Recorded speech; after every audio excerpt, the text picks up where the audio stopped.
When I was growing up, my father, John Klein, told me a story about house slaves versus field slaves. During slavery, Massa House caught on fire.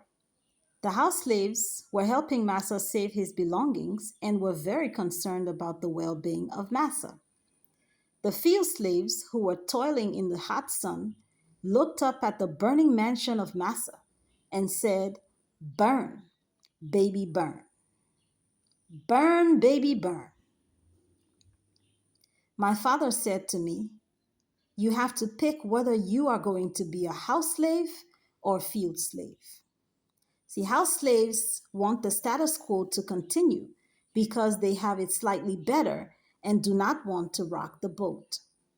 Field slaves know that they are slaves and have no concern about saving the status quo because they are not getting any benefit out of the current system. House slaves got to eat the scraps off master's table. They got better clothing and were not whipped as much. Field slaves, on the other hand, knew they were treated like dogs and did not feel any gratitude to or loyalty to massa. This is an excerpt from a piece written by Reginald J. Klein, Esquire, in the Miami Herald, July 29, 2020. This next one is from a discourse by Malcolm X, the man himself. During slavery, you had two Negroes. You had the house Negro and the field Negro. The house Negro usually lived close to his master. He dressed like his master. He wore his master's second-hand clothes. He ate food that his master left on the table. And he lived in his master's house, probably in the basement or the attic, but he still lived in his master's house. So whenever that house Negro identified himself, he always identified himself in the same sense that his master identified himself. When his master said, "We have good food," the house Negro would say, "Yes, we have plenty of good food. We have plenty of good food." When the master said, "We have a fine home here," the house Negro said, "Yes, we have a fine home here." When the master would be sick, the house Negro identified himself so much with his master, he'd say, "What's the matter, boss? We sick?" His master's pain was his pain, and it hurt him more for his master to be sick than for him to be sick himself. When the house started burning down, that type of Negro would fight harder to put the master's house out than the master himself would. But then you had another Negro out in the field. The house Negro was in the minority. The masses, the field Negroes, were the masses. They were in the majority. When the masses got sick, they prayed that he die. If his house caught on fire, they prayed for a wind to come along and fan the flames. If someone came to the house Negro and said, "Let's go, let's separate," naturally, that Uncle Tom would say, "Go where? What could I do without boss? Where would I live? How would I dress? Who would look out for me?" That's the house Negro. But if you went to the field Negro and said, "Let's go, let's separate," he wouldn't even ask you where or how. He'd say, "Yes, let's go." And that one ended right there. Now, most of you have already heard Ibrahim Traoré's electrifying speech from the summit on Saturday. And so I will play for you here the excerpts that pertain to the subject matter under discussion, the house Negroes. Africa, this continent which has suffered so much and which continues to suffer because of the imperialists. These imperialists have only one cliche in mind: Africa is the empire of slaves. This is how they see Africa. For them, Africans belong to them. Our land belongs to them. Our basements belong to them.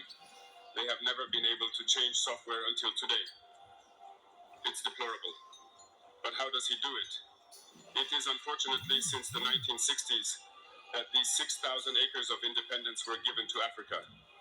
They just placed local valleys at the head, according to them, of their sub-prefecture to be able to continue to supply them.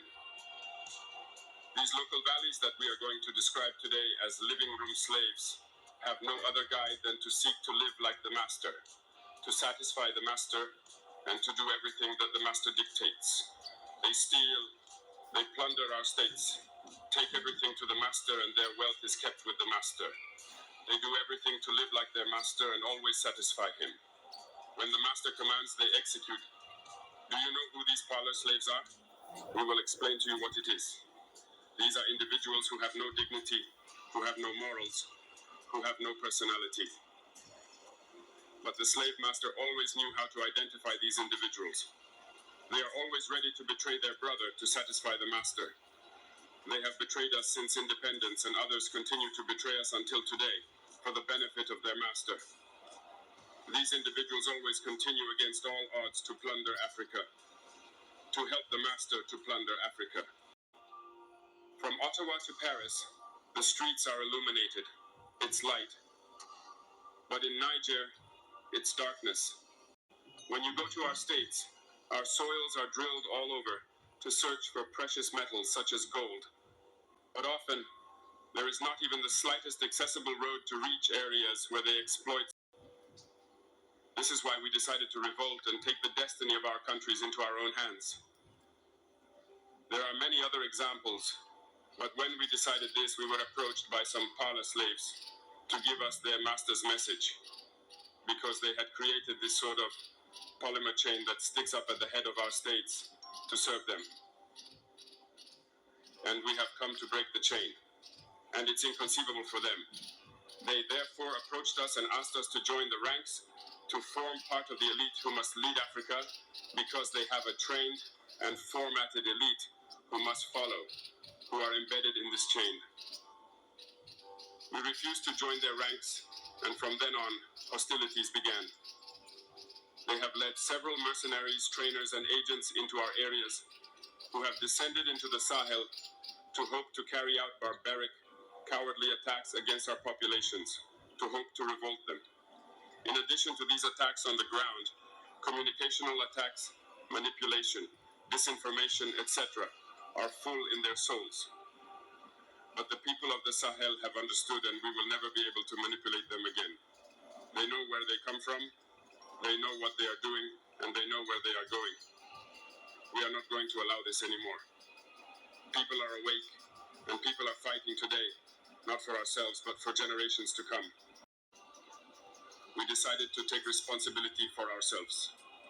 This is why on May 26, 2023, when Niger decided to turn the page, the slaves of Salon and their masters mounted the high horse.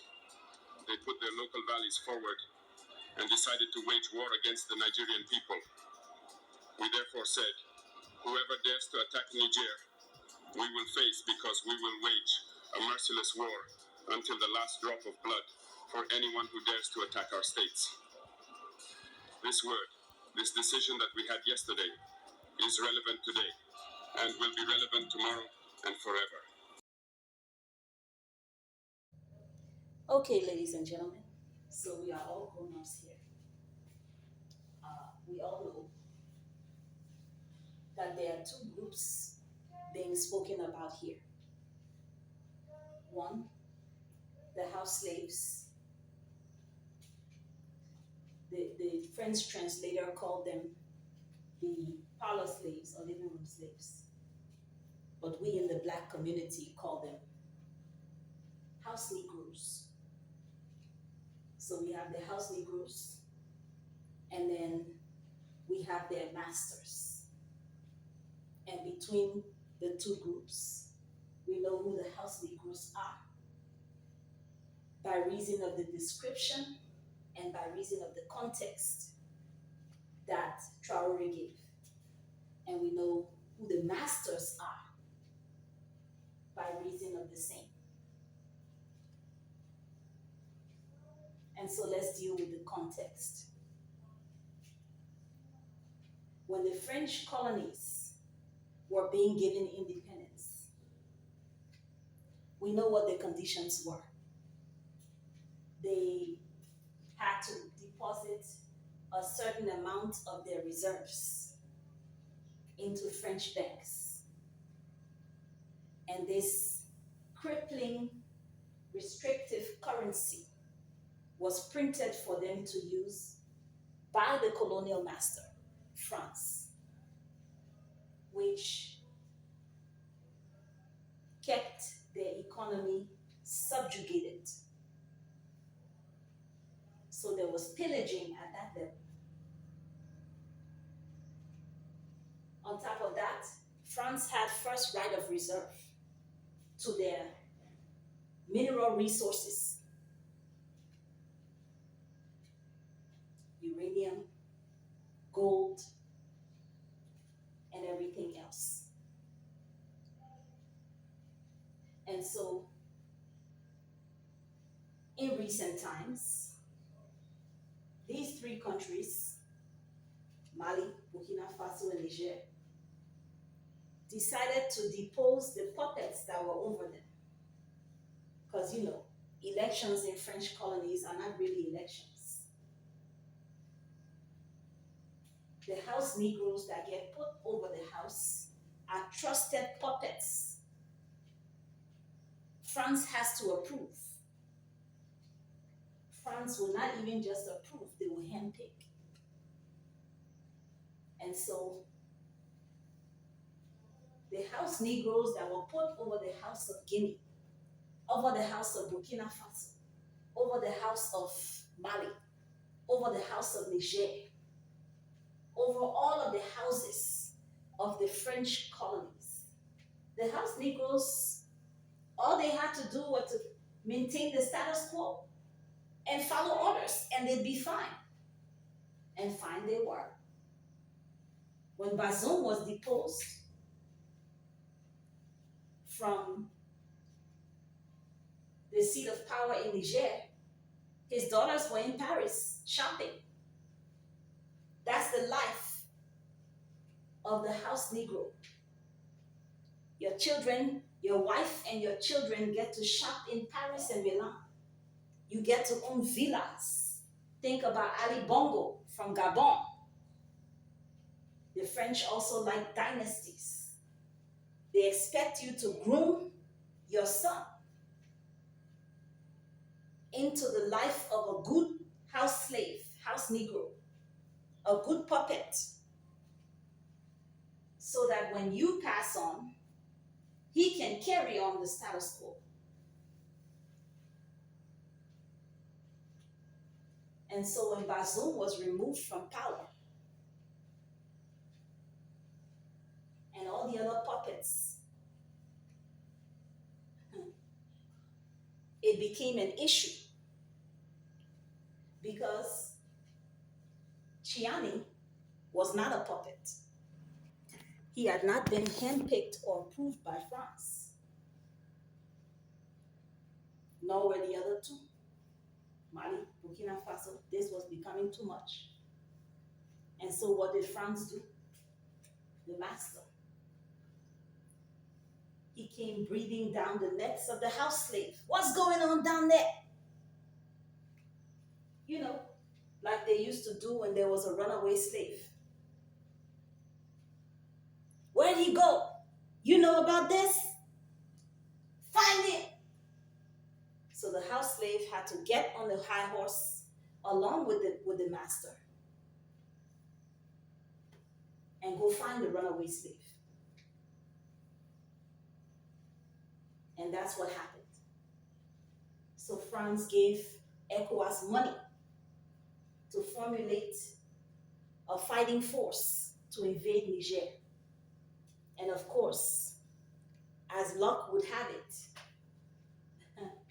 none other than Puppet himself, Puppet-in-Chief, Bola Ahmed Tinubu, who had just stolen an election in Nigeria, identity fraud and everything, was at the time chairman of ECOWAS, had just become chairman of ECOWAS.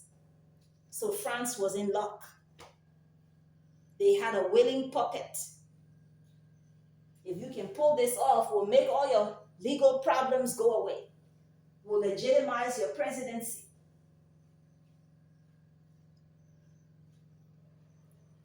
And so Tinubu put whip to horse and rode after the runaway slaves.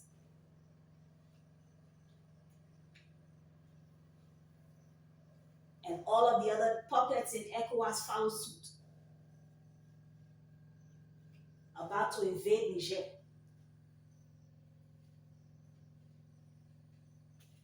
But Niger had help. The other two, Mali and Burkina Faso, told ECOWAS, if you invade Niger, you will have us to deal with. At the same time, they had made some new friends across the sea. Russia.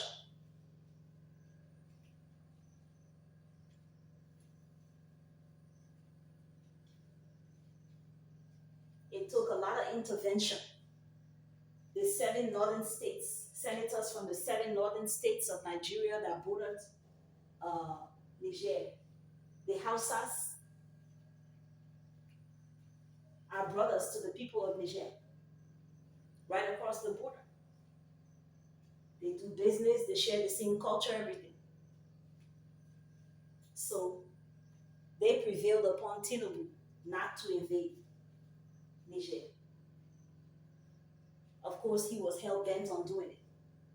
And I believe it was only the Russia factor that stopped him from doing it. And the operation seemed to have been squashed.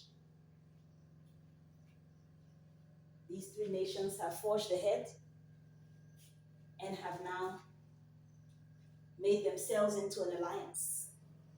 And this past weekend, they held the inaugural summit that bound them into sort of a sub-region of their own. The Alliance of Sahelian States, AES. And at the same time that they were having this summit, ECOWAS was also meeting that same weekend in Abuja. The AES summit was being held in Niamey, Niger. The ECOWAS summit was being held in Abuja, Nigeria. So the runaway slaves were having their own meeting, and the house slaves were having their own meeting. And the runaway slaves were high on the agenda of the house slaves. That means we don't care how far you got, we ain't let you go yet. And so France has breathed down the necks. Uranium must be running low in Paris, because France has breathed down the necks of the house slaves once again. This is getting out of hand. You see how far they got? What about that fighting force?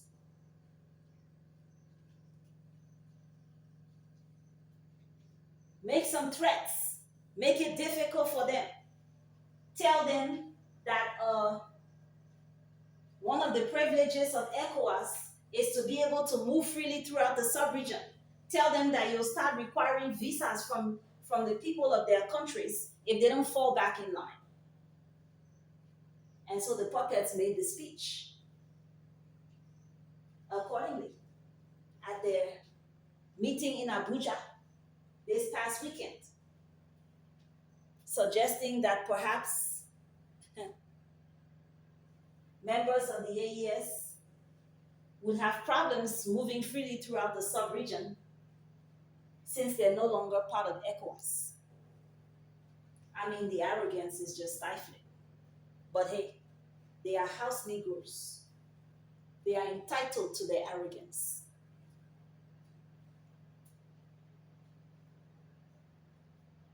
I really did not expect the house Negroes to prove Traoré right in what he had said about them. I did not expect them to prove him right, because that puppetry that we're discussing is exactly what they exhibited this past weekend, threatening the AES once more. Here's another part about it that is cause for concern, but that is also very telling. That proves the point Traoré was making this past weekend. And here it is.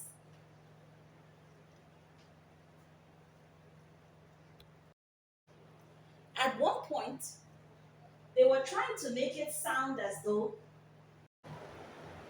they were trying to move the Sahelian states back into ECOWAS.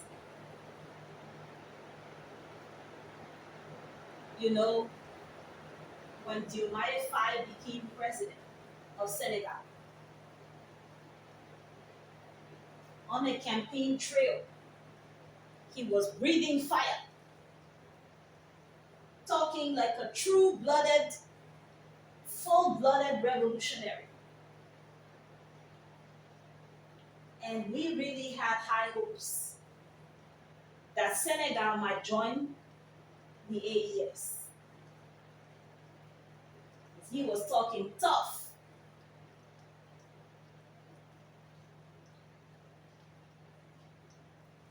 Well, he must have made some agreements to be able to get out of jail, because upon becoming president, his true colors began to show. Diomaye Faye became president of Senegal, and his first order of business was to visit fellow puppets, the leaders of ECOWAS. Apparently, some of them had intervened in his situation there that he had in jail. So his first order of business was to go and visit them, meet with them, and then he came under fire for that. Why did you go and visit the ECOWAS leaders first? That's not what we expected. So then he had to turn around, fly into the Sahel, and meet with the brothers, the three amigos. Shook hands, all smiles, photo ops, and then came the questions as to what side he was standing on. Well, I'm not for or against, and he started parsing words and straddling the fence. That was the first sign of trouble. The same right hand that he gave the ECOWAS puppets is the same right hand that he gave the brothers in the Sahel. And the same right hand that he gave the brothers in the Sahel, as soon as he left the Sahel, it wasn't long before he flew into Paris to give that same right hand of friendship to Macron. The pictures are there. So Diomaye Faye is a bona fide French puppet. All that tough talking out the window. So it is this same Diomaye Faye that it looks like ECOWAS was trying to send to try to bring the brothers back. And the brothers were like, y'all done lost your minds, because that ain't happening. And so at this ECOWAS meeting this past weekend,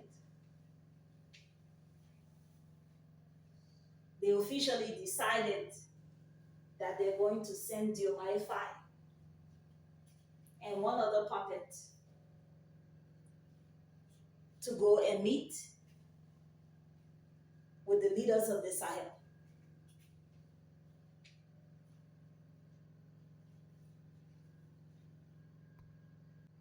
It didn't make sense though. It did not make sense. Because out of the same mouth, they were talking about drawing up some kind of that fighting force again to police ECOWAS, keep nation states in line. Yeah. Talking about that force was going to be self-funded by nation states. All of that sounds like the slave master. You know, puppets can't think for themselves. Their strings have to be pulled to move a certain way. All of that sounds like France. ECOWAS ain't got no money to draw up no police force to do nothing.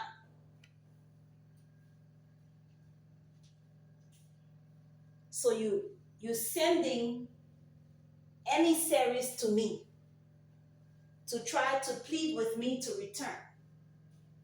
But then at the same time, you're drawing up your hunting party armed to the teeth.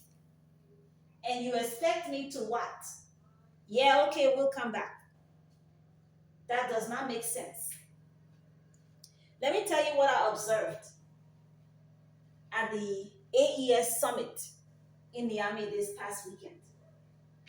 I wasn't just listening to speeches, I was watching body language, especially among the three: Niamey, Traoré, and Goita. These men are angry. I just dare ECOWAS to do anything stupid. I dare ECOWAS to do anything stupid. You will see what will happen in this sub-region. If ECOWAS does anything stupid, you will see what will happen in this sub-region. You heard Traoré's words. Traoré said, we have decided that anyone who attacks one of us, attacks all of us, we will confront and we will fight to the last drop of blood. Y'all heard it. Y'all heard it. You also heard the speeches by Chiani and Goita. Chiani in particular said, by signing this document, we and our people have irrevocably turned our backs on ECOWAS. I don't think it can get any stronger than that. I don't think it can get any clearer than that. You see, Chiani is a brigadier general.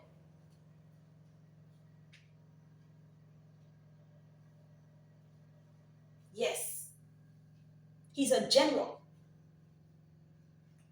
Chiani is probably the most aggrieved party out of the three.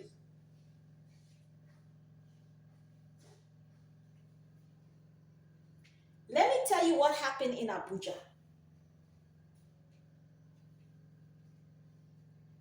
Tinubu,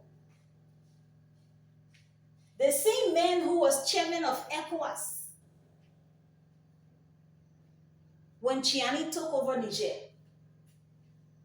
the same Tinubu who was hell-bent on attacking Niger, he had to be prevailed upon from all quarters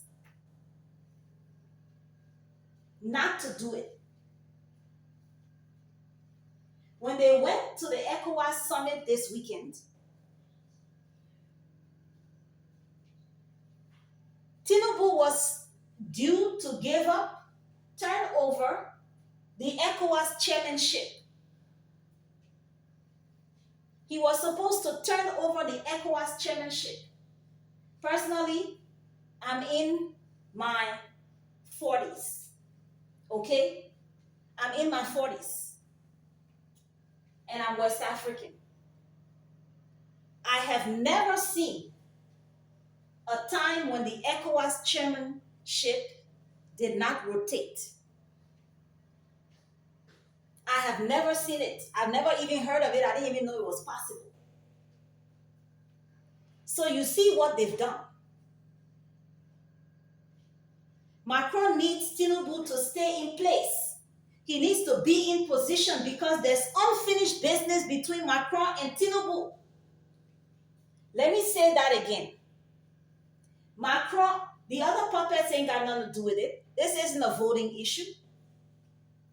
This is a slave and master directive. Okay. Let me say that again. Macron needs Tinubu to stay in place. The Americans even need Tinubu to stay in place because they're getting kicked out of the Sahel left, right, and center. The Americans vacated base, I think it was what, 101? This past weekend. Turned over the keys in Niger. So, these people are moving forward with their agenda in the AES. Both France and America need Tinubu to remain in place because they've got unfinished business. So that's the first sign of ill will towards the Sahel.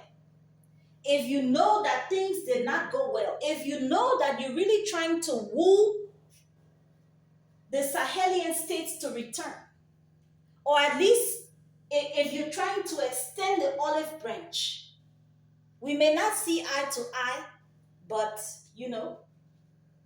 we can talk this over. It may not take one day, it may not take 1 year, but let's talk this over. Let's work it out between brothers.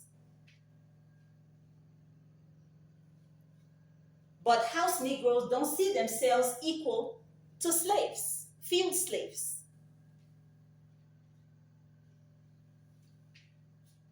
So there's no such thing as talking it out between brothers. When their slave masters give them power, they get drunk on that power and they begin to exact upon field slaves. It's the divide and conquer thing. It's what this is. It's still playing out. The divide and conquer. So if you know that you're trying to bring the brothers in the Sahel back, and you know that there was bad blood between them and Tinubu, particularly between Chiani and Tinubu, you know that for all of the uranium that was being mined out of Niger, none of it was powering the nation of Niger. Niger was getting electricity out of Nigeria. And when Chiani took over, y'all know what Tinubu did? He cut the power to Niger. Tinubu is a wicked man. Carry me anywhere. Tinubu is a wicked man. He is not human. He's wicked. Let's just call it what it is. And let's just call him what it is. Never feel sorry for a house slave. Let me say that here.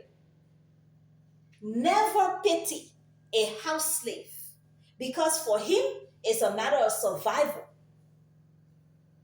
Look at Ruto. Ruto threw his own wife under the bus, closed down the office of the first lady so he can remain president. For house slaves, it's about survival.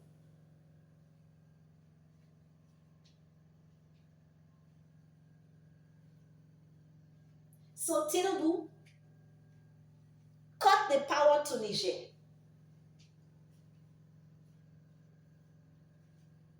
Other puppets closed the borders.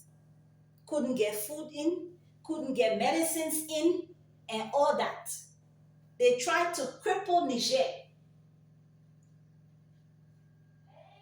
If you see me as your brother, talk to me. If you see me as a field slave, you'll close the border. And that's what they did.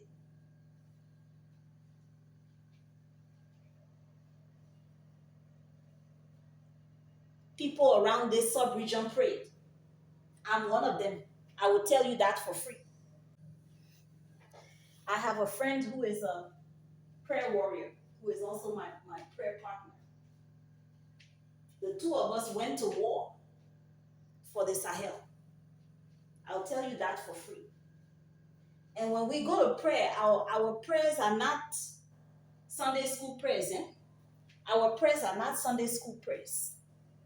When we go to war, we go to war. It's dirty. If you can't stand the heat, stay out of our kitchen. We went to war for the nations of the Sahel and for our revolutionary leaders. We made declarations in the realm of the spirit. And thanks be to God, our revolutionary leaders are still standing.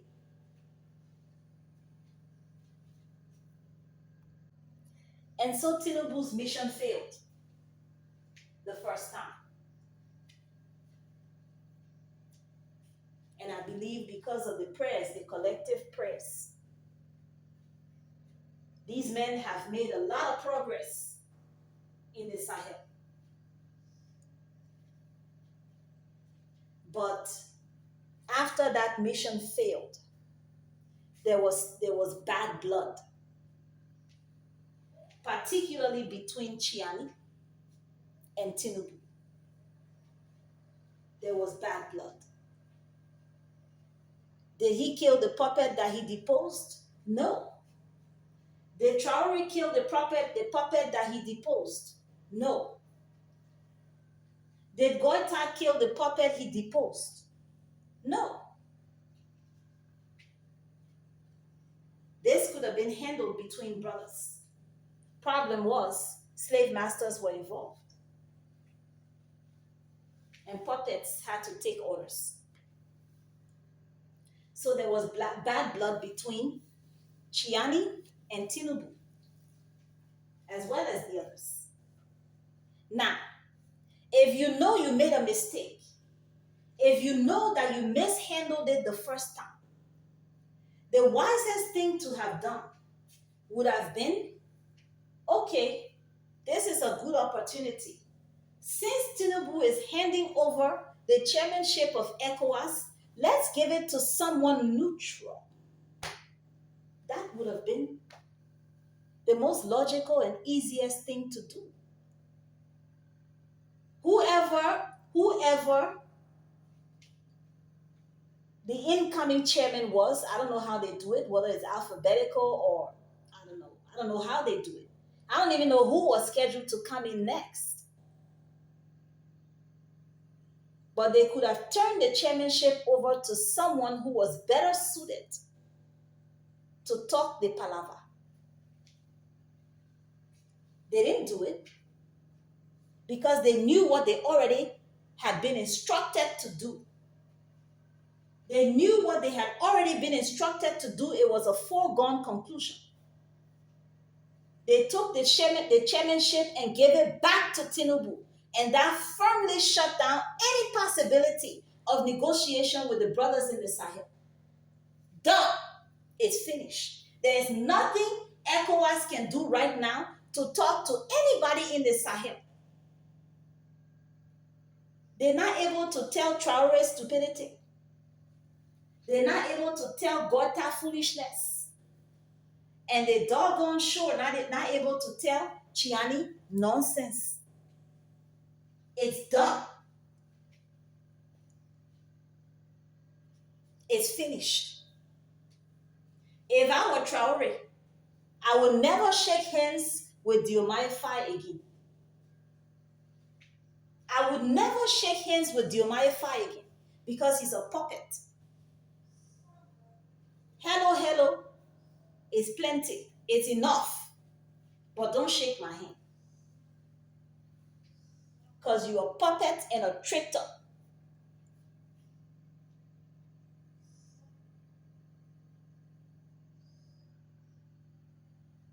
So that's the situation. I wanted to make it clear. I wanted to dissect it. I wanted to make it clear why. Because Traoré said a lot in that speech. And it was electrifying and it was exciting and it was epic. But I didn't want people to miss that part because he spoke it in code. He spoke it in code. And I didn't want people to miss that part. On top of that, I want West Africans to hold their leaders accountable for what is happening here. Your leaders might turn around and invade Niger. And y'all need to make sure that doesn't happen. I'm telling y'all, I don't want y'all to miss that part. I don't want us to miss that part. This is why they were so upset and so adamant when they signed that document in Niamey this past weekend. This is why. So if y'all know that these are your kings, that these are your revolutionary leaders, if y'all know that y'all are tired with these puppets, if y'all know that y'all don't want to see anything bad happening to what is giving us hope in the Sahel, then y'all need to stand up and say something. Y'all need to stand up and say something. If y'all don't say something, well, West Africa will only have herself to blame. I'll see y'all.